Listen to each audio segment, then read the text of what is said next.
Right, this is a freewheeling device for the starting on this Stothert and Pitt W28 roller. There's actually bits missing. I stripped it out. It's a sealed unit, but I've managed to strip it. Those little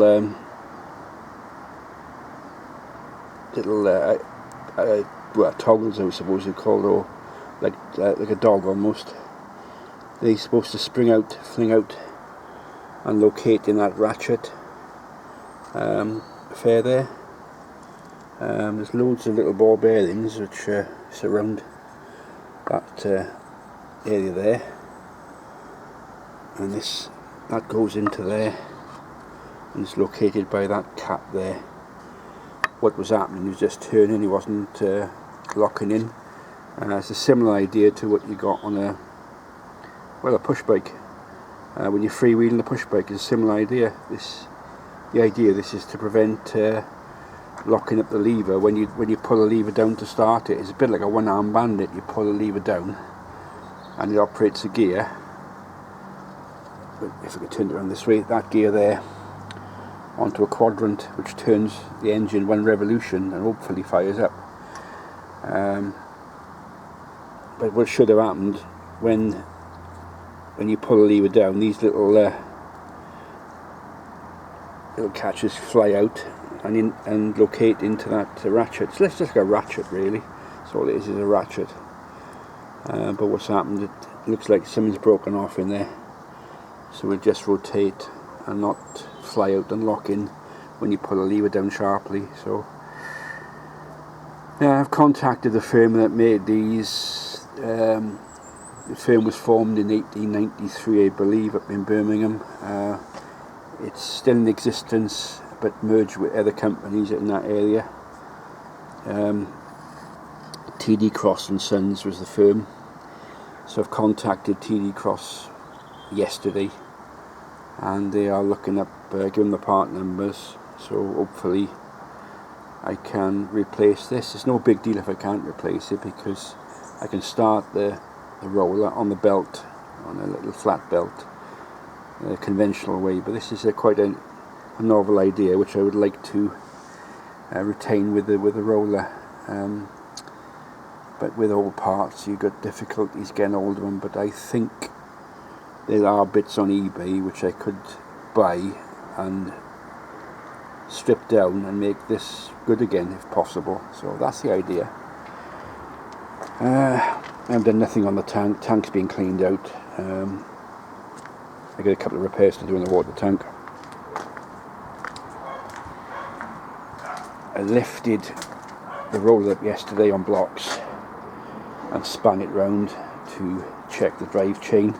Drive chain 3/4 pitch is in excellent condition. That is the Stothert and Pitt plate which I cleaned up. Started straightening up all the panels. The vibration shaft bearing seems okay to me. They'll be okay, not a problem there. Along with the belts, as I say, the drive chain's good.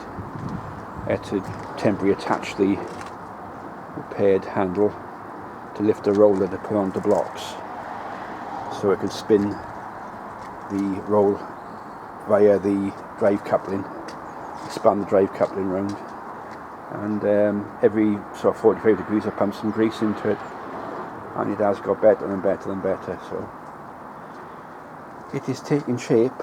But if I can get that freewheel device working, I'd be quite happy with that. There's no big deal. I'll show you how it works now.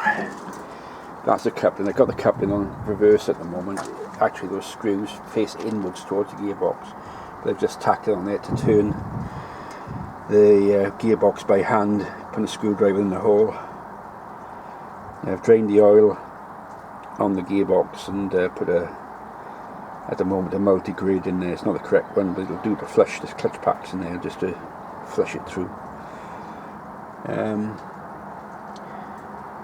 What I did notice when I cleaned it up, that bracket there's an addition. The original casting is fractured, so that was repaired sometime in the use of this roller.